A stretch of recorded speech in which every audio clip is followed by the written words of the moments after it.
Colossenses 1, verso 24, até o verso 5 do capítulo 2. É uma leitura não longa, e nós vamos fazer isso de modo reverente, respeitoso, dando a nossa devida atenção à palavra de Deus, pois nesse momento Deus fala conosco. Deus fala conosco. Amém? Deus fala conosco por meio da sua palavra. Portanto, leiamos com fé a palavra de Deus. Verso 24. Agora me regozijo nos meus sofrimentos por vós, e preencho o que resta das aflições de Cristo na minha carne, a favor de seu corpo, que é a igreja, da qual me tornei ministro de acordo com a dispensação da parte de Deus, que me foi confiada a vosso favor, para dar pleno cumprimento à palavra de Deus, o mistério que estivera oculto dos séculos e das gerações, agora, todavia, se manifestou aos seus santos, aos quais Deus quis dar a conhecer qual seja a riqueza da glória deste mistério entre os gentios, isto é, Cristo em vós, a esperança da glória, o qual nós anunciamos, advertindo a todo homem, e ensinando a todo homem em toda a sabedoria, a fim de que apresentemos todo homem perfeito em Cristo.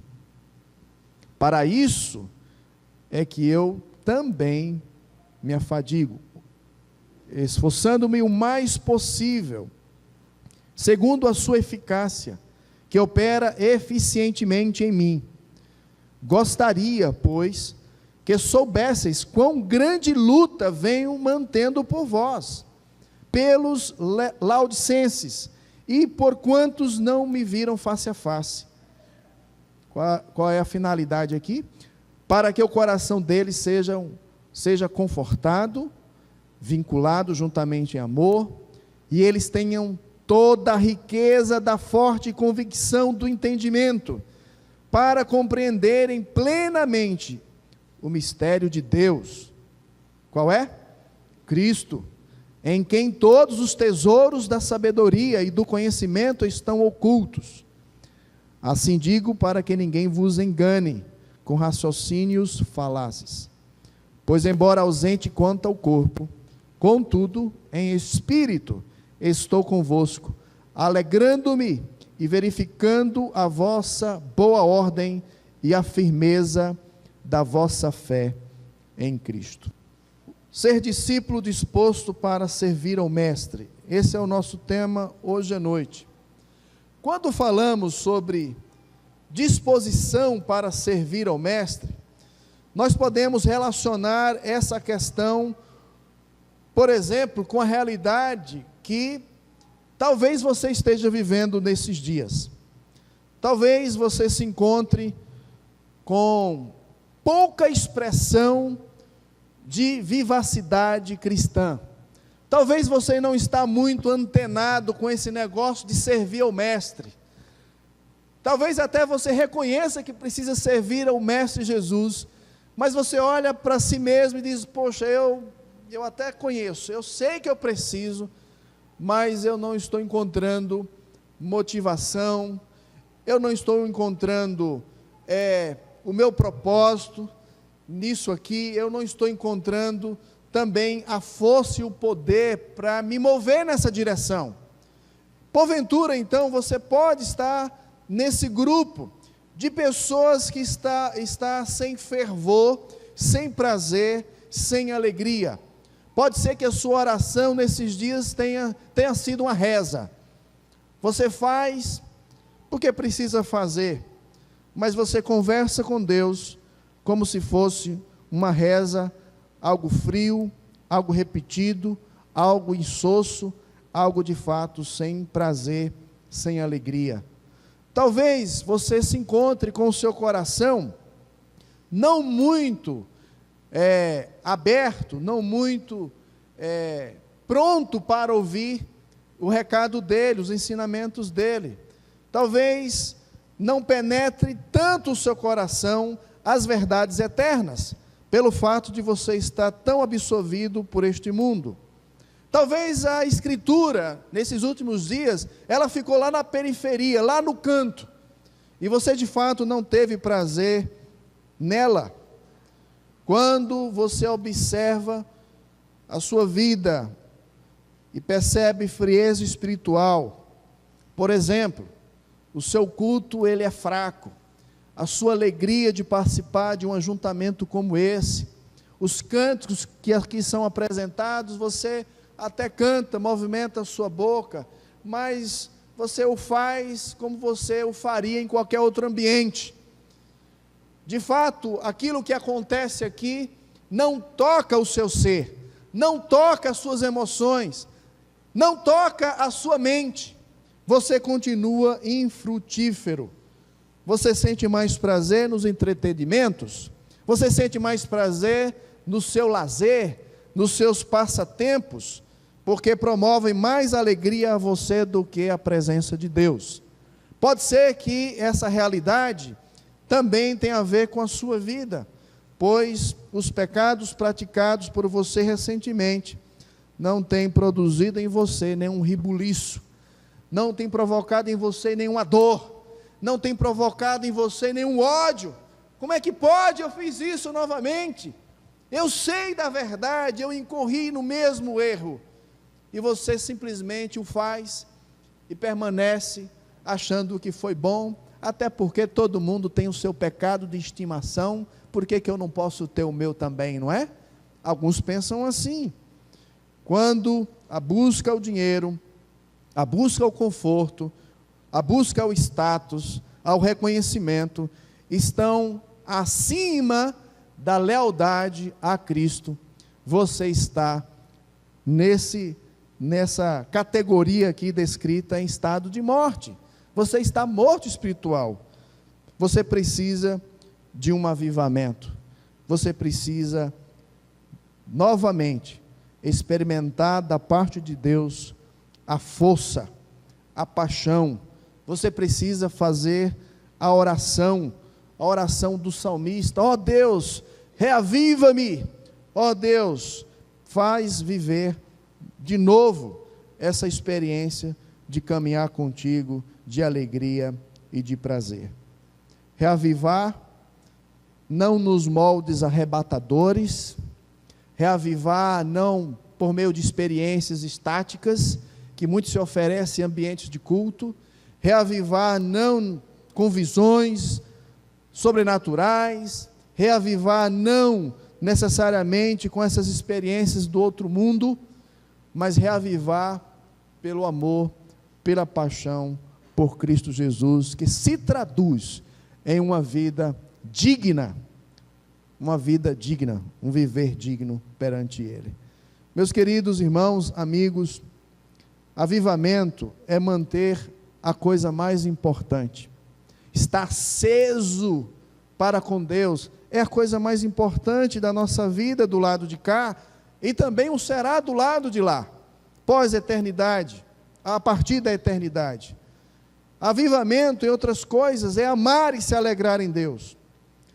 Quando olhamos para o que Deus fez por nós, quando olhamos o que Deus fez e se tornar favorável a nós, nós somos constrangidos a amá-lo.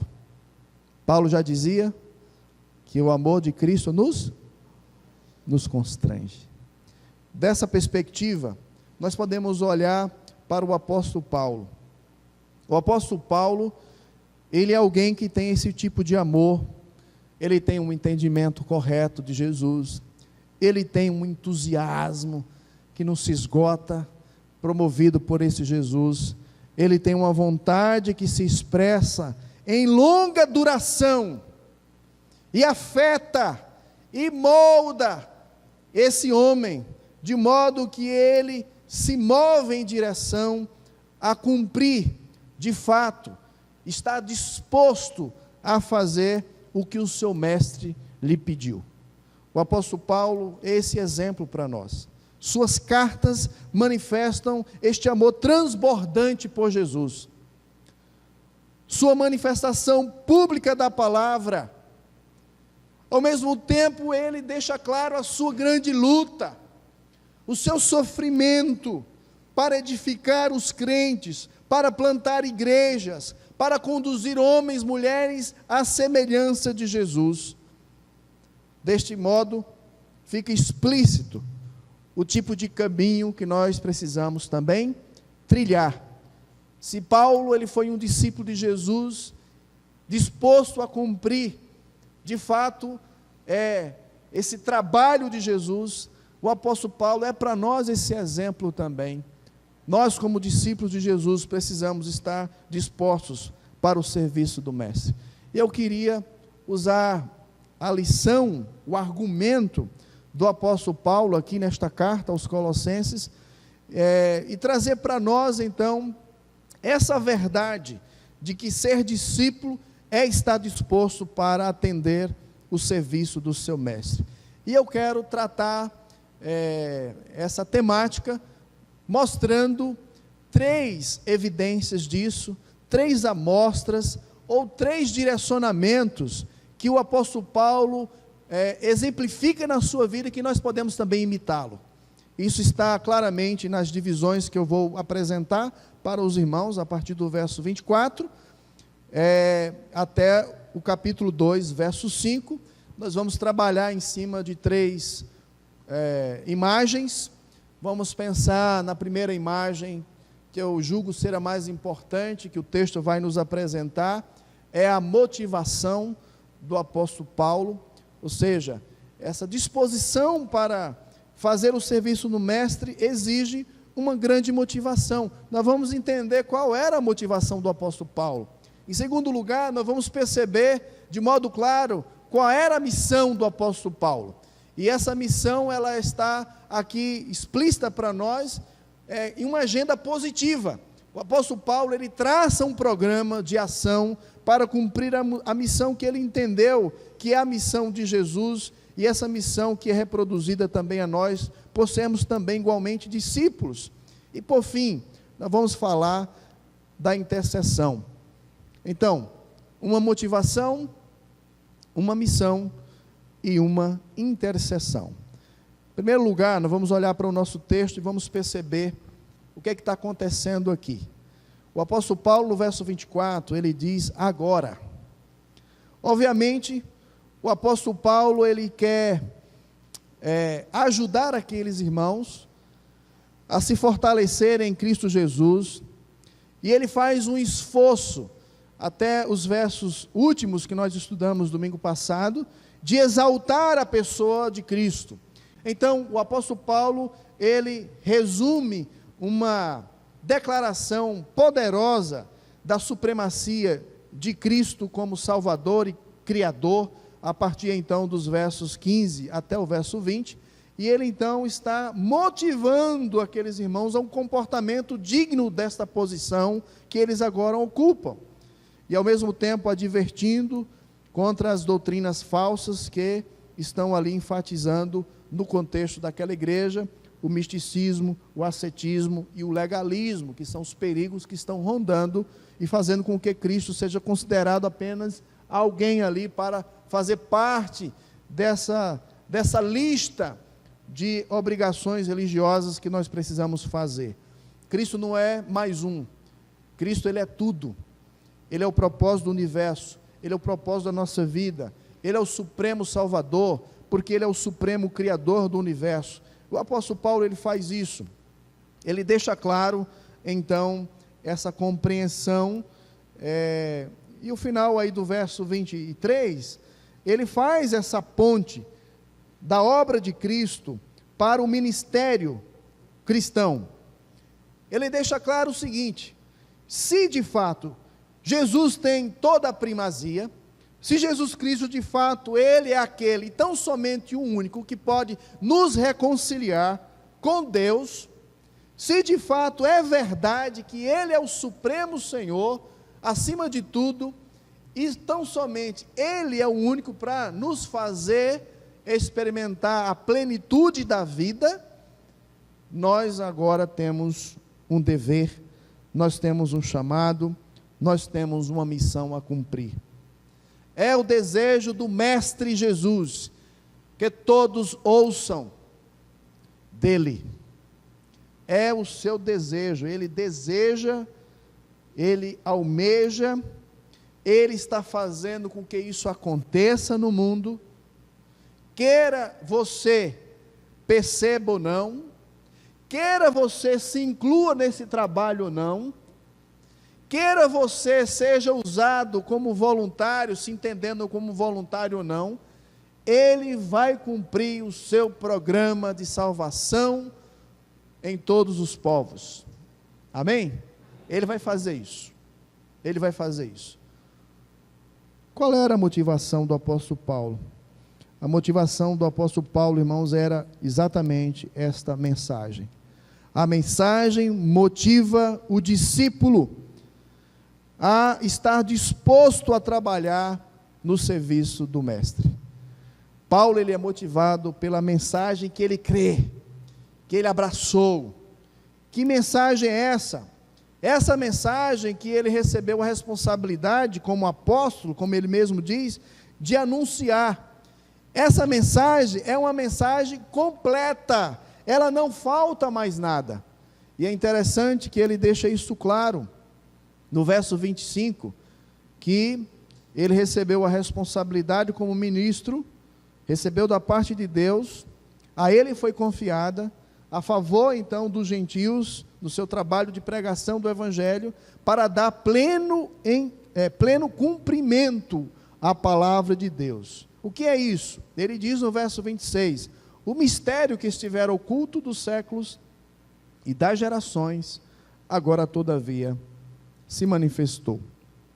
Eu quero acreditar que o mistério aqui tem a ver com a união com Cristo. Cristo em nós, como ele mesmo diz, a esperança da glória.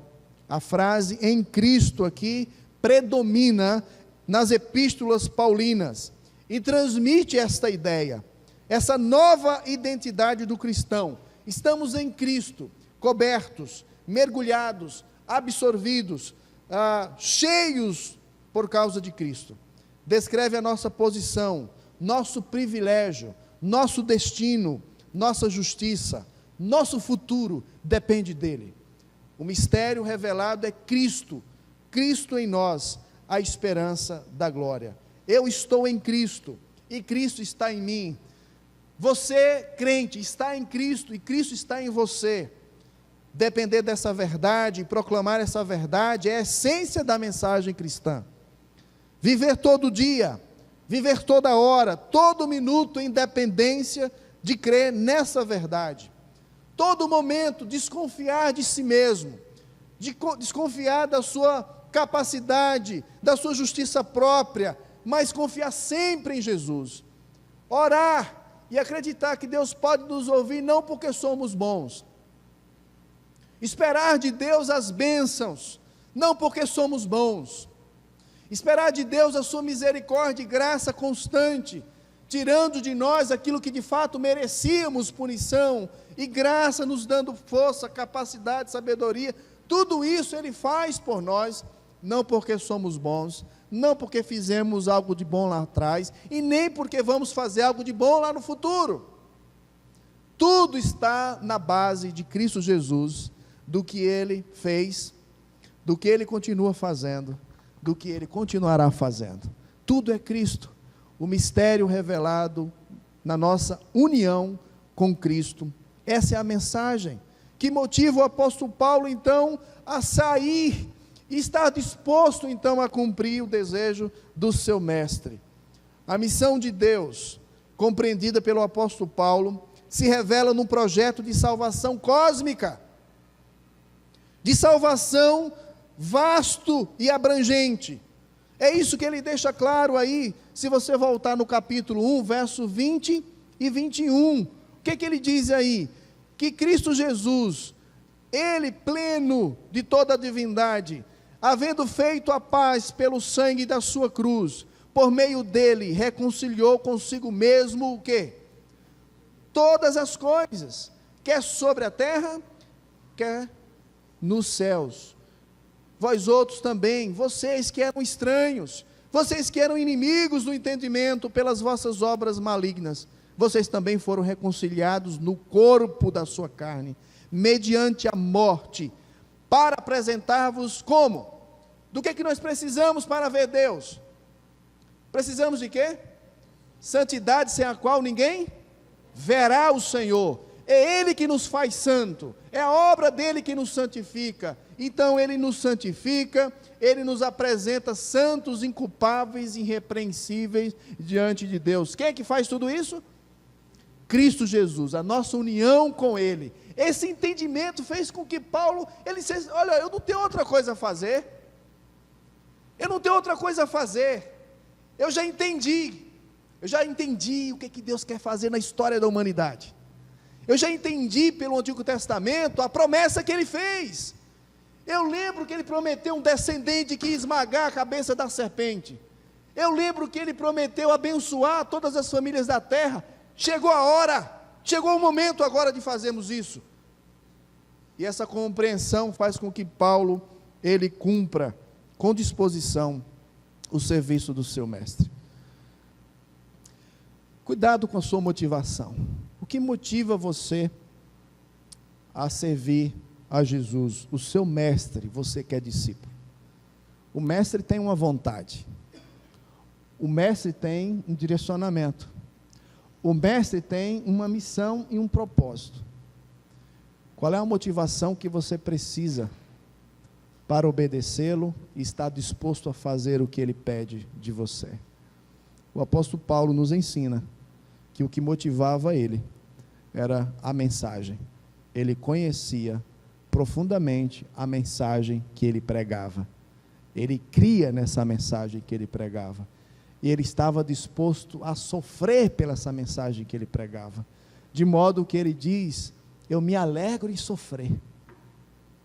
Eu compenso o sofrimento pela alegria que eu tenho de ser cooperador do meu mestre Jesus. Quantos de nós estamos imitando o discípulo Paulo? Quantos de nós precisamos conhecer profundamente a mensagem? Talvez a razão da sua falta de engajamento no serviço do mestre é porque você conhece pouco a mensagem. Pouco a mensagem.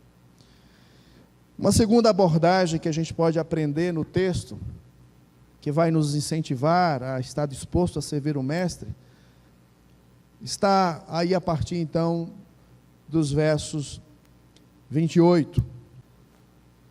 Cristo em vós é a esperança da glória, o qual nós anunciamos, advertindo a todo homem, ensinando a todo homem toda a sabedoria, a fim de que apresentemos todo o homem perfeito em Cristo.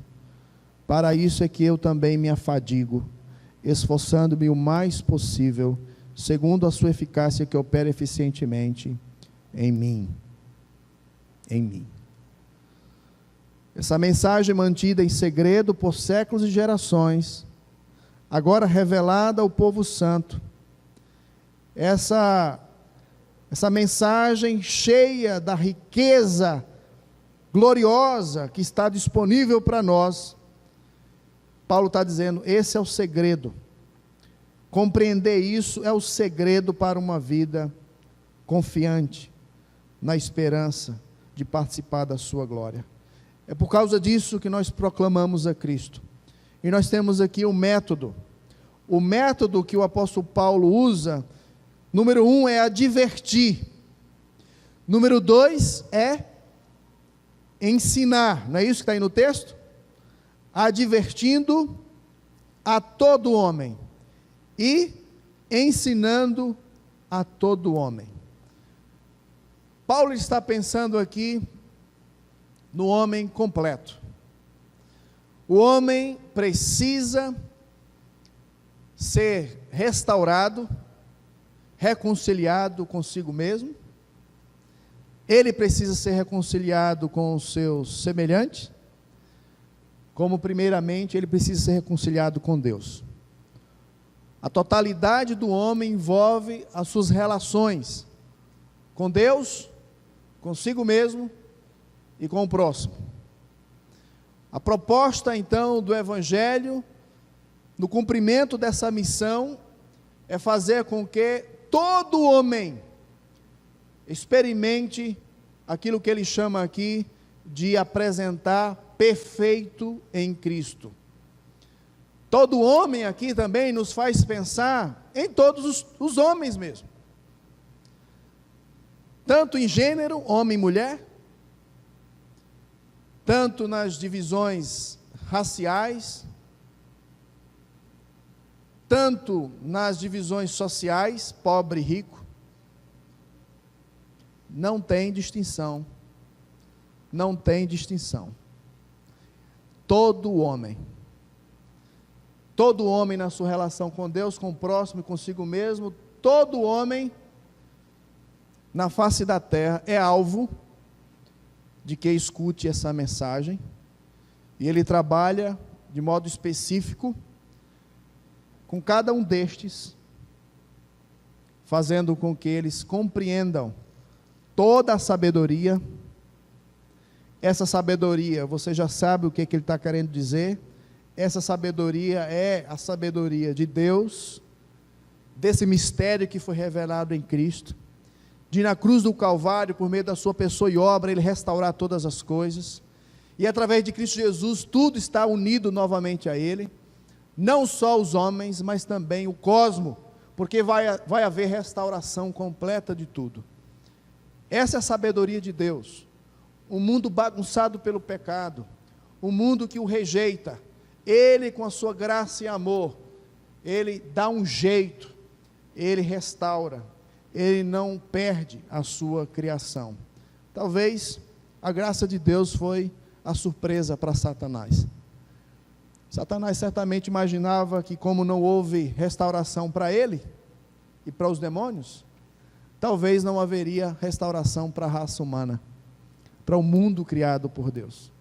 E aí foi exatamente a tentativa de Satanás trazer total destruição a esse mundo por meio do desejo que ele teve e que incutiu em Adão e Eva de ser como Deus e de ser independente desse Deus, conhecendo o bem e o mal. Vida na sua autonomia. Exatamente por causa disso, o homem precisa de restauração. O método que o apóstolo Paulo usa é advertir. Ele faz isso a todos, mas de modo específico ele vai ensinar, para que o homem completo esteja rendido a Cristo, entendendo a sabedoria desse Deus, ensinando cada um com toda a sabedoria. O objetivo final do apóstolo Paulo está claro, tem um para aí, para apresentar, ele diz aí, a fim de que, apresentemos todo homem perfeito em Cristo. Esse é o alvo da salvação. Ser salvo por Cristo, em outras palavras, é ser semelhante a Cristo. A nossa união com Cristo nos traz para esse grande desafio de sermos transformados e termos a mente de Cristo atuando em nós, e assim as nossas emoções coordenadas com a nossa mente, com essa mente de Cristo, sejamos capazes de produzir toda boa obra, sejamos capazes a continuar crescendo no conhecimento deste Deus grande, desse Deus eterno, desse Deus que nunca o conheceremos exaustivamente. Essa mentalidade de Cristo que nós precisamos, é essa vida transformada que é o alvo desta missão. Deus quer ver, através de Cristo e do Espírito Santo, pela instrumentalidade do discípulo de Jesus, juntamente com outros discípulos que se reúnem como igreja, ver mais e mais pessoas sendo transformadas à imagem de Cristo Jesus. Amém? Esse é o foco da igreja. O que deve encher os olhos da nossa igreja é ver pessoas transformadas à imagem de Jesus. Puxa, fulano chegou aqui, rapaz, e chegou meio esquisitão, chegou com umas ideias meio doidona, o cara chegou aqui com os comportamentos meio maluco, mas agora ele está pensando direitinho, mas agora ele está sabendo criar os seus filhos, mas agora ele está sabendo tratar a sua esposa, mas agora ele tem um relacionamento, não é perfeito, porque ninguém é perfeito, né? Mas é um relacionamento substancialmente interessante, crescente e satisfeito. Essas mudanças, irmãos, têm que acontecer. Conversão da alma, Cristo fez de fato. Agora, nós precisamos entender a necessidade da conversão das nossas vontades. É o alvo do Evangelho. A missão inclui apresentar o homem maduro em Cristo. Essa é a luta do apóstolo Paulo. Ele diz aí no verso 29, que ele se afadiga, ele se esforça o mais possível, segundo a eficácia que opera eficientemente nele. Ele usa essa palavra aqui interessante, né? Me afadigo, é ideia mesmo de agoniar mesmo, estou agoniado, né? É agonia. Ele cita isso lá em Timóteo, né?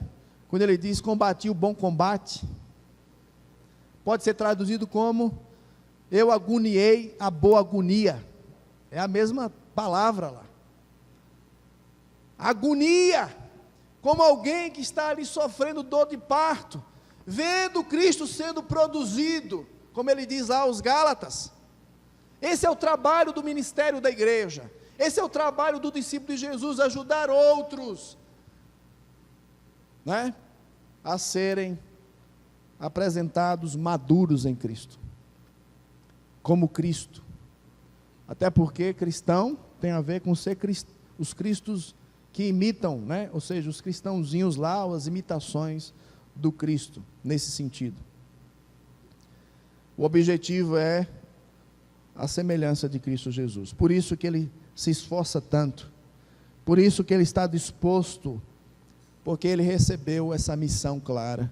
Meus queridos irmãos, quando nós fazemos o trabalho no ministério da igreja local, quando você vai se envolver novamente com a EBEC, você que está envolvido no trabalho de evangelização, ação social, seja lá o que for, por que você faz isso? Você faz porque gosta, para se sentir bem, útil? Isso está errado. A única justificativa, irmãos, é Cristo. Nós vamos fazer o que fazemos e continuar fazendo bem o que estamos fazendo, porque nós queremos ver Cristo formado nas pessoas. Amém? Isso é verdade. Esse é o propósito e a missão. Portanto, continuemos assim. Por fim, eu gostaria de olhar com você o capítulo 2, verso 1. Gostaria, pois. Esse pois, obviamente, nos faz voltar.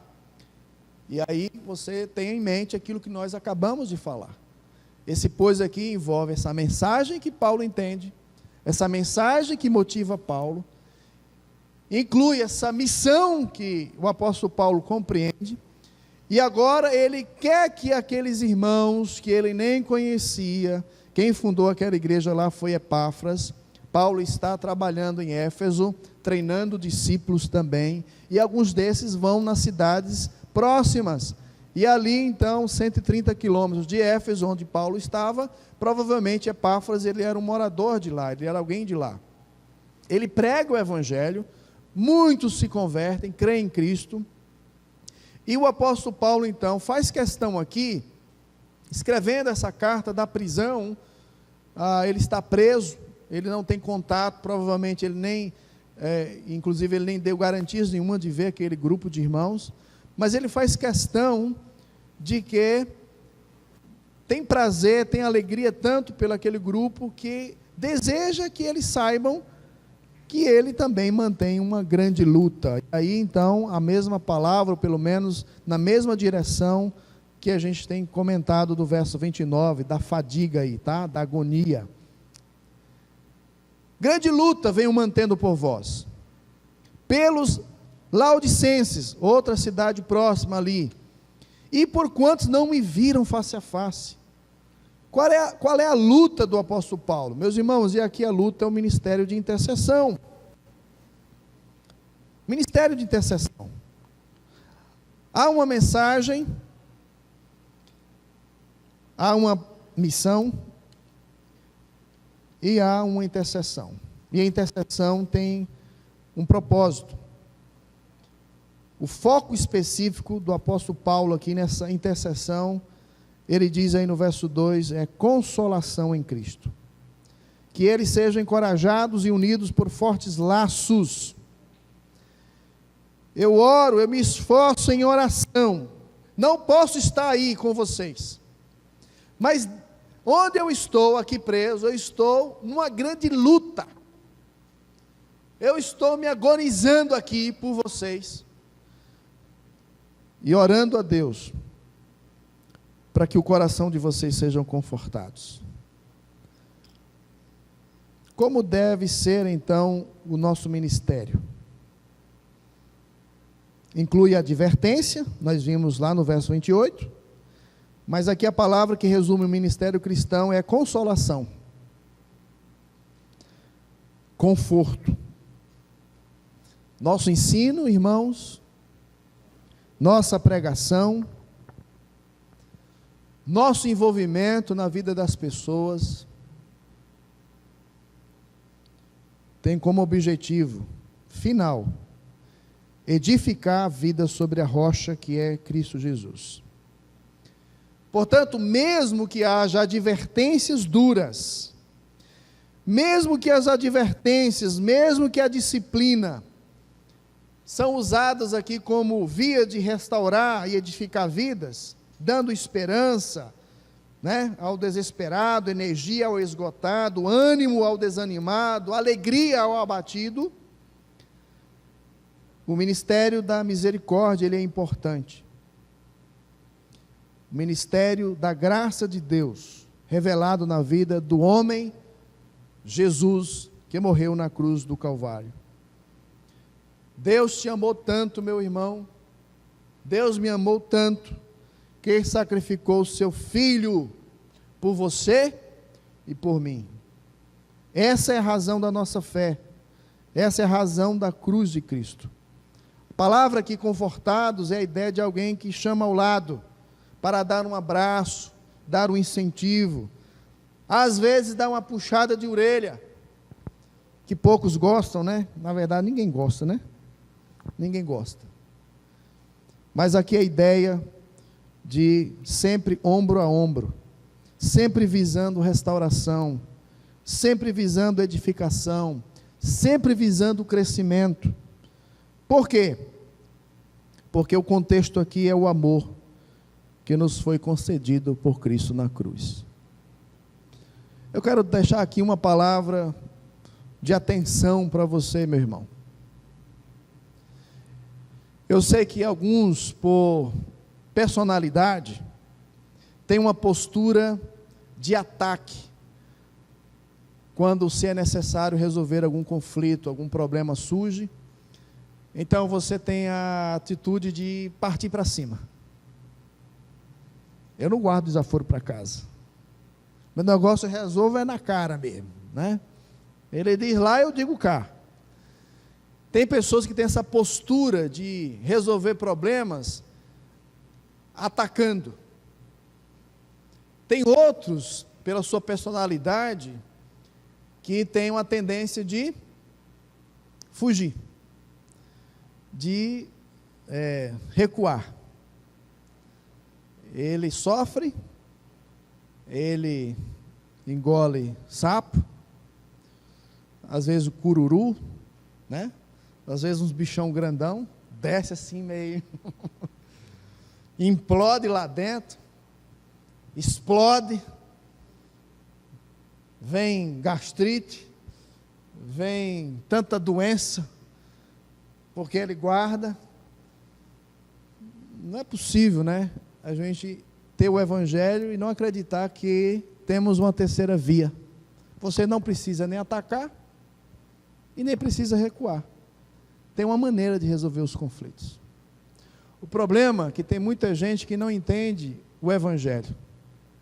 Tem muita gente que não quer ser pacificador. Tem muita gente que é amante da paz. ama demais a paz, tem receio de entrar em assuntos delicados, tem dificuldade de ter conversas difíceis, e prefere, para não ter nenhum desgaste, deixa quieto. Eu gosto é da paz, eu não quero ter problema com ninguém. Só que o pacificador, segundo a Bíblia, ele tem um modo correto de conversar, identifica-se o problema, não ataca a pessoa, ataca o problema, é transparente, ele não reage, mas ele procura agir de uma forma correta e bíblica, conversa de uma forma ordenada, sem grito, sem acusação, sem dedo na cara, sem chantagem, sem choro, e tantas outras maneiras de manipular uma conversa, né? E essa pessoa então decide, mesmo tendo que tratar assuntos difíceis, mas por almejar de fato a pacificação, ele resolve conversar usando os termos bíblicos para restaurar um relacionamento, um conflito. E aqueles que não querem ser pacificadores, segundo a Bíblia, amam a paz, não querem entrar na disputa de uma conversa difícil, e eles mesmos vivem faltando paz. Amargura, ressentimento, ódio, ele vive sem paz, porque não está disposto a ter uma tratativa segundo o Evangelho ensina. Consolação é o ministério central nosso como igreja, e é isso que o apóstolo Paulo está intercedendo aqui. Eu oro por vocês, de longe eu estou lutando, para que vocês sejam consolados, para que vocês tenham essa capacidade de se ajudarem uns aos outros, e tudo que acontece entre vocês, tem essa condição de caminhar junto, de incentivar, para que vocês consigam esse alvo que é ser como Cristo Jesus, ser semelhante a Cristo Jesus. Naquele contexto de falsas crenças, Paulo está dizendo, se há o amor de fato, se há esse apego entrelaçado em amor, não vai haver, de fato, nenhum ambiente hostil, porque um ministra misericórdia, mansidão, humildade, alívio, descanso, o outro não. Aqueles que estão aí em cima, incitando vocês a requerer obediência a algumas regras, eles estão aí o tempo todo acusando vocês, estão aí botando o dedão, que vocês têm que cumprir isso, cumprir aquilo outro. Não, não há o jugo da lei, porque o jugo de Jesus, ele é leve. Um leva para o alívio, clareza, convicção, o outro não. E você pode olhar aí no capítulo 2, quando o apóstolo Paulo, ele vai exatamente no verso 16, ninguém, pois, vos julgue por causa de comida, bebida, dia de festa, lua nova ou sábados. Verso 18, ninguém se faça árbitro contra vós outros, pretextando humildade e culto dos anjos, baseado em visões, enfatuados, sem motivo algum, sua mente carnal. Verso 20, última parte, ele diz assim, porque como se vivesses no mundo, vos sujeitais a ordenanças, não manuseie isto, não proves aquilo, não toques aquilo outro, segundo os preceitos e doutrina de homens, pois que todas estas coisas com uso se destrói. Esses são os ensinos que estão acontecendo ali, que não promove o jugo de Jesus, mas um jugo pesado da lei. Tem muita religião assim aí, tem muita religião assim, sobrevivendo à custa então do medo causado sobre os seus fiéis. Regras e mais regras, muitos dos fardos que eles mesmos não conseguem nem carregar, nem cumprir. Uma fonte inesgotável, Cristo Jesus. O apóstolo Paulo, ele termina sua menção de pedidos, ele diz, olha, e eles tenham toda a riqueza de forte convicção do entendimento para compreender plenamente o mistério de Deus, que é Cristo, em quem todos os tesouros da sabedoria e do conhecimento estão ocultos. Jesus é sempre o objetivo do ensino, a fonte do ensino, a razão por trás do ensino. Suas fontes de sabedoria para a vida são insondáveis, inesgotáveis. Pare de correr atrás das cisternas rotas por aí. O mundo não pode te ensinar a viver. Você não precisa correr atrás dessa sabedoria do mundo. Há tanta ênfase aí, né, no culto hoje da autoajuda, muitos livros, muitas propostas, muitas recomendações. Cuidado! Não adianta correr atrás de tantas outras fontes. Procure a água viva. Procure a água limpa, pura, que é Jesus Cristo, sua palavra. Às vezes somos tão ansiosos para correr atrás de outras fontes de sabedoria para conduzir nossas vidas.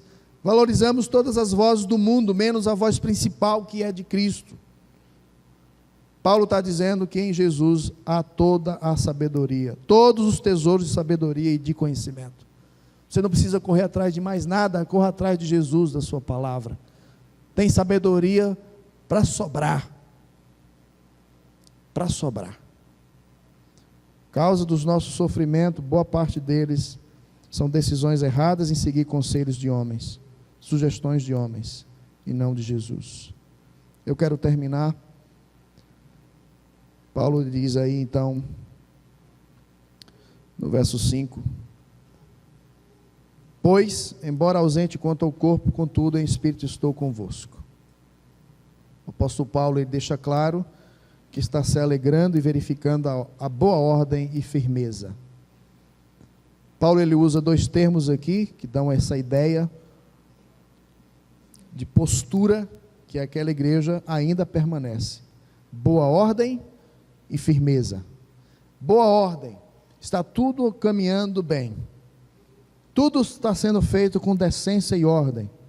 Firmeza, solidez, resistência militar aqui, constância, é uma figura militar aqui que ele usa, né? Tanto os dois termos, boa ordem como firmeza, é usado muito no contexto militar. Fala de um exército treinado, preparado, pronto, maduro, sabe o que se faz. Como bons soldados, sabe o seu lugar, onde devem estar e o que devem estar fazendo. Meus queridos irmãos, ser discípulo é estar disposto a fazer o serviço do Mestre. Será que o apóstolo Paulo, escrevendo para a nossa igreja, Batista Esperança, ele poderia afirmar essa mesma coisa? Essa mesma descrição? Eu estou em espírito com vocês, não estou aí não, mas eu estou em espírito, e eu estou feliz por verificar que vocês estão firmes, que vocês estão em boa ordem, que vocês estão fazendo o que se deve fazer, que vocês estão firmes na palavra, que vocês estão crescendo no conhecimento de Jesus Cristo, desse mistério fantástico. Como bons soldados, não fujam diante do inimigo, não fujam na adversidade, não fujam quando as coisas estão dando de mal a pior. Precisamos, irmãos, como discípulos de Jesus, ter a convicção de que a causa do nosso Mestre vale a pena.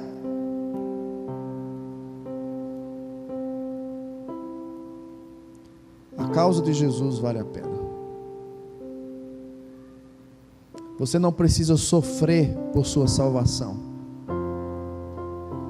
Paulo disse: eu preencho o que resta das aflições de Cristo. Não é que Paulo ele está completando porque faltou alguma coisa do sacrifício de Cristo, mas Paulo ele resolve afirmar a alegria de sofrer, porque outros precisam conhecer essa mesma mensagem. O sofrimento aqui, irmãos, é para que essa mensagem bendita, esse mistério profundo de Jesus seja conhecido de outros.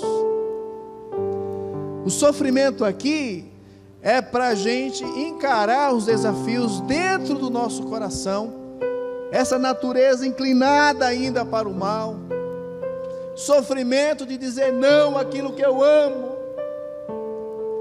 mas por causa de Jesus eu preciso abandoná-lo. Sofrimento por dizer não às minhas vontades, não aos meus sonhos.